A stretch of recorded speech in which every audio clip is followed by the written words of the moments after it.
Ang susunod na programa ay rated PG. Patnubay at gabay ng magulang ay kailangan sa mga batang manonood.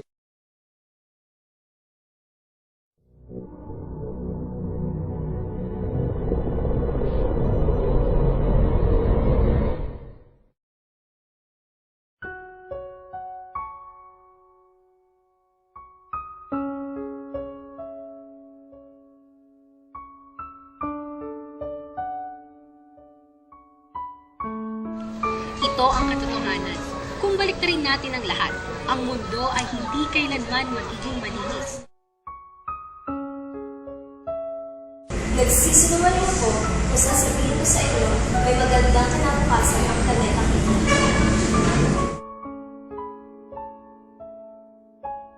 Ang hangin ay nilinis pa, na magluluntian ang mga ibon at magkakaisda huli ang mga ilog.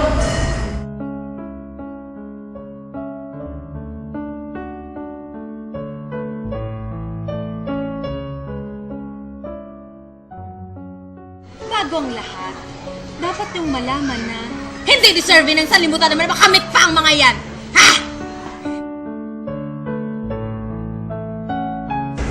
At kung binisito ako dahil kilala ko na ang mga tao, nasa tugunin natin ang kasakiman at walang disiplina.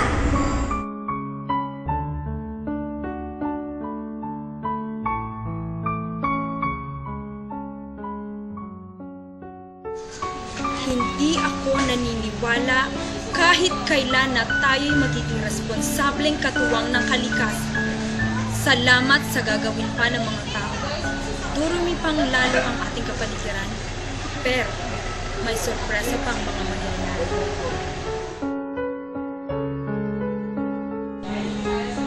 Iisa lang ang kapalaran ng mundo. At sa ayaw man natin o sa gusto, ito ang mangyayari.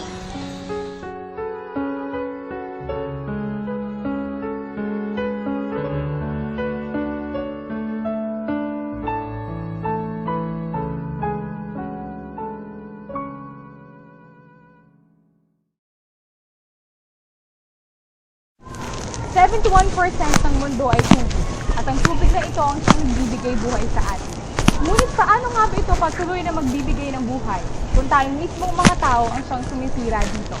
Samahan niyo kaming tuklasin at tanghayan ang buhay sa tubig.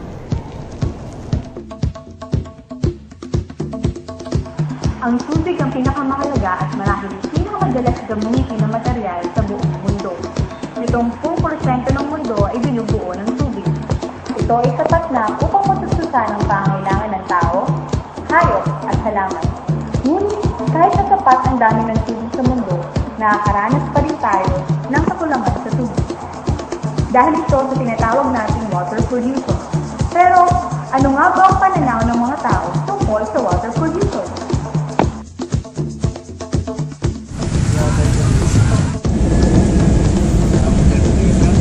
About water pollution. Water is pollution. But we don't understand. Yeah. What is the pollution? Sa tingin ko po yung water pollution, yun yung mga dumi. Sa mga dumi po sa mga ilog, tsaka sa mga dagat. Yun po.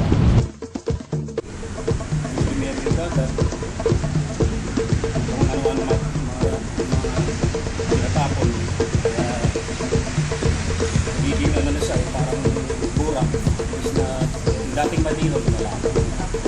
Pinapili tayo na lang. Masabi kayo.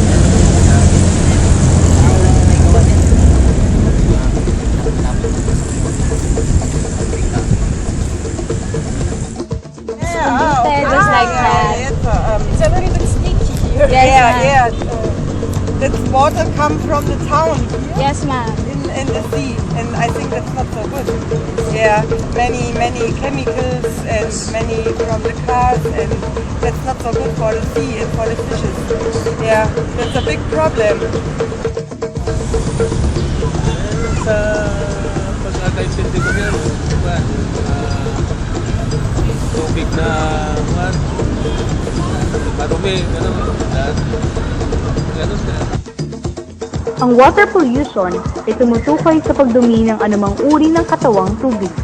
Dahil na rin ito sa mga duming industriya at iba pang bagay na maituturing na nakakapinsala sa buhay organismo.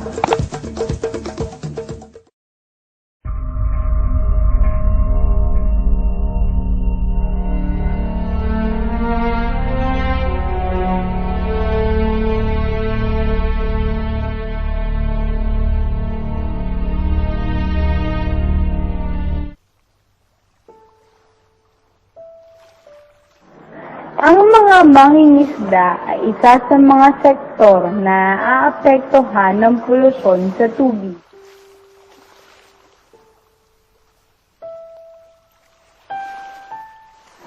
Nawawala ng kabuhayan ang mga ito dahil sa pagkamatay ng mga isda at nasisira ang mga likas na yaman sa mga anyong tubig.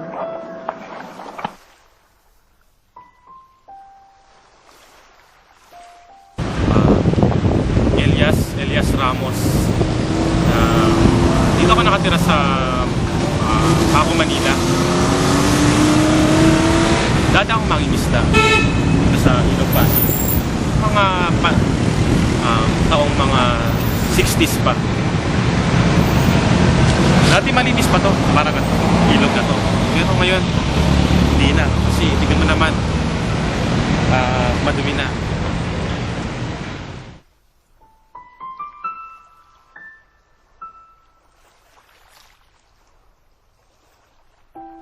Ako yung isang mangingisda na dito kumukuha ng mga isda.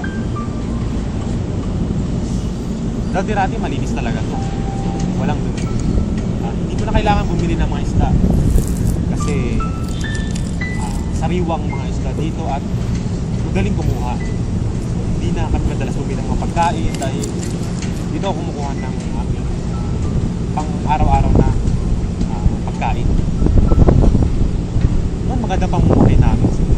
Hindi ganito karami ang Maynila noon. Lalo lang tubig. Alagang-alaga. Pero nagbagong lahat. Siguro dahil sa disiplina ng mga tao. Natapon yung mga tubig. Natapon yung mga basura sa tubig. Yan ang naging resulta. Naging madumi. So, meron akong 4 na anak. Dati, maayos ang buhay namin. Malinis pa itong Ilog Pasig. Pero ngayon, tignan mo naman, masyado nang marumi. Kaya naman, mahirap ang buhay. Naging marumi ang Ilog Pasig noong mga taong 70s hanggang 90s. Kaya naman, mas hirap ang buhay ngayon kaysa noon. Kasi malayo pa ang pinangingisdaan ko mula sa bahay namin. So malaki ang pinagdumi ng Ilog Pasig simula mga 1970s. Malinis to noon, pero dahil sa disiplina ng mga tao, ito pa naman, napakarumi na. Tinatapon na yung mga basura dyan sa kung ano pang mga dumi. Kaya yun, unti-unting nagbago ang Ilog Pasig.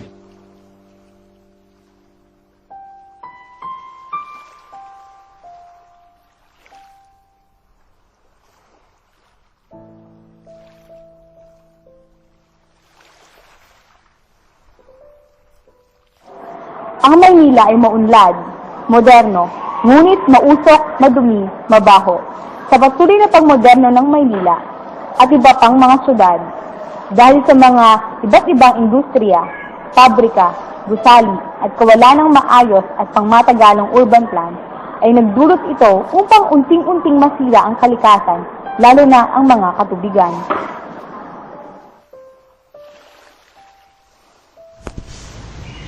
Ako po si Dorian de Maculangan. Meron po akong 7 anak pero 5 na lang sila ngayon. Lahat po sila nagkasakit dahil dito sa sabi ng doktor dahil daw sa maduming tubig. Saan naman po kami kukuha ng tubig na malinis? Nakakita nyo naman po yung bahay namin. Kain nga lang eh. hirap na kami. Noon medyo malinis-linis pa po ito pero dahil dito na rin kami nagtatapon ng basura namin, ng dumi namin, ng pinaghugasan namin. Ayun, dumumi na siya. Kaya pati po kami naapektuhan.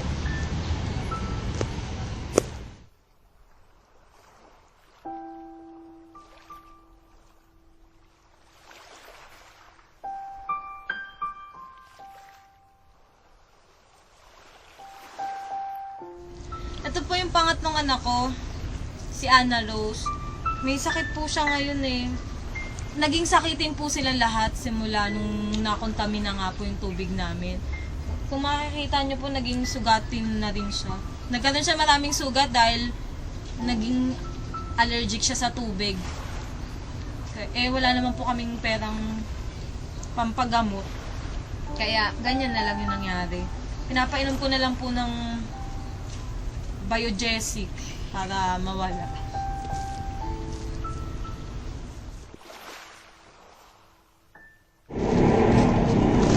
Ang kakulangan na rin ng tao sa disiplina ang sa ring nagiging dahilan kung bakit unti-unting namamatay ang tubig na nagbibigay buhay. Ang kalusugan ng tao ay mahalaga dahil sa water pollution ay maaaring maapektuhan ito.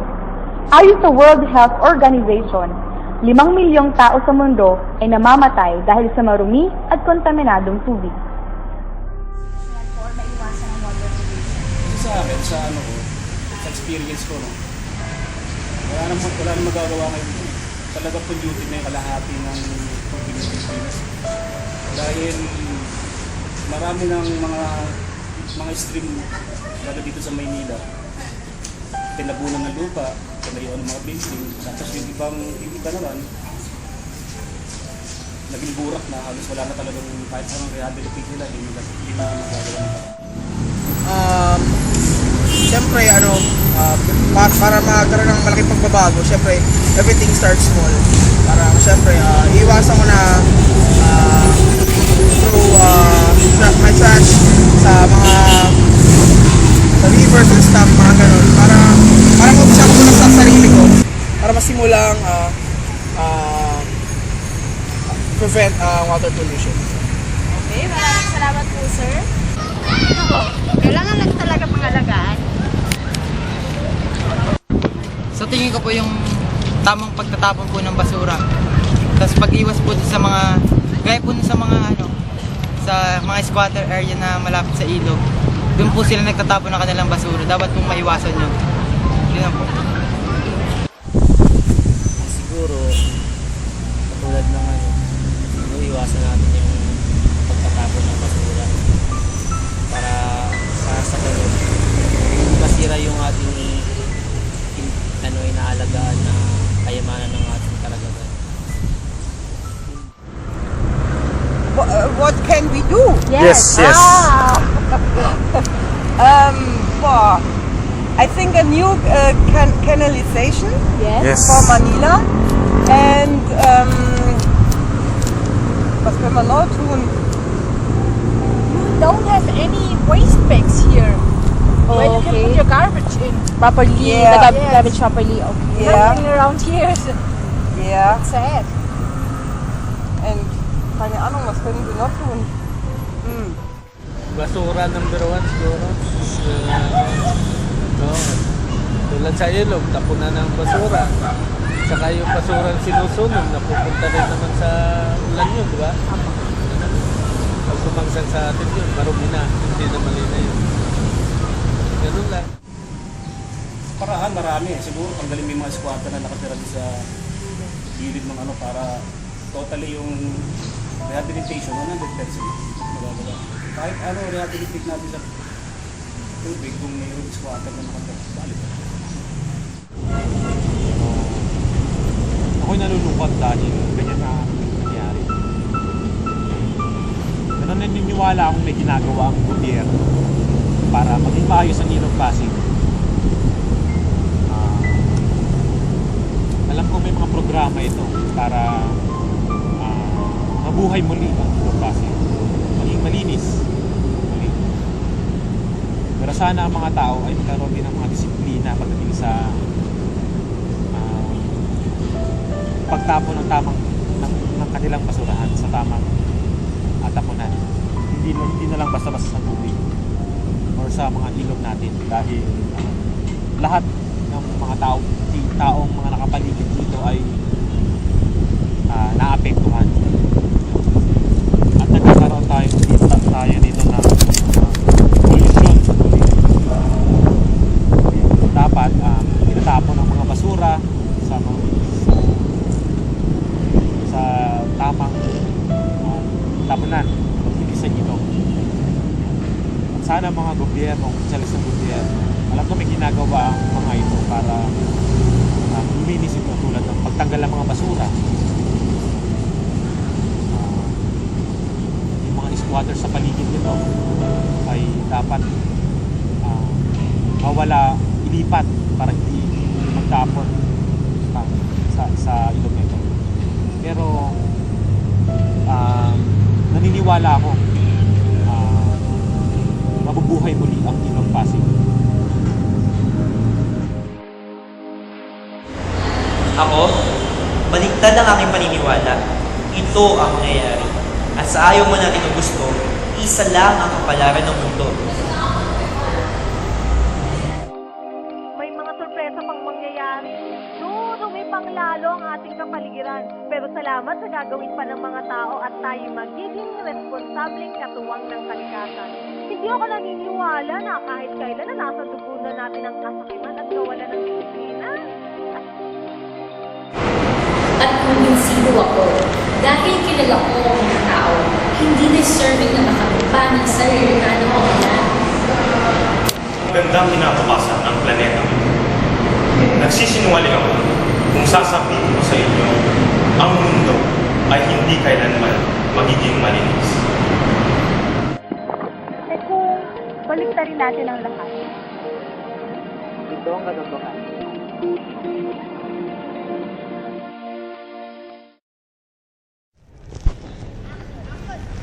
Ang ating kasabayan ay dalawa lamang sa milyong-milyong problemang ating hinaharap sa ating katuliran. Naway ang silbing itong paalala upang ating alagaan at ingatan ang ating tubig na siyang nagbibigay buhay sa atin. Ako po si Ivy Miseria at ito ang Buhay sa Tubig. Ako po lang na rin ang tao sa disiplina at siya rin naging dahilan kung bakit unti-unting namamatay ang buhay na nagbibigay buhay. Mali sila. Parang umpisa ko muna sa sarili ko sa maliit na community bago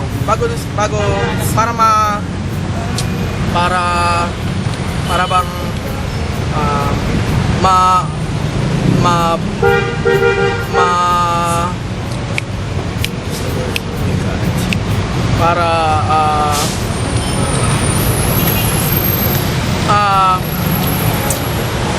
para magsimula.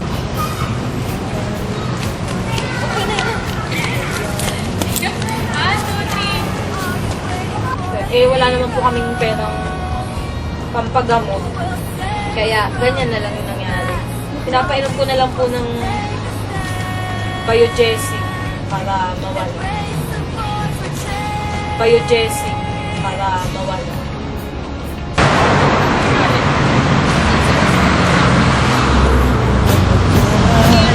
May sakit, di malunasan, maraming mahirap, walang tahanan. Ang kalikasan nasisira, malaki umiikot ang problema, naghihintay ka pa.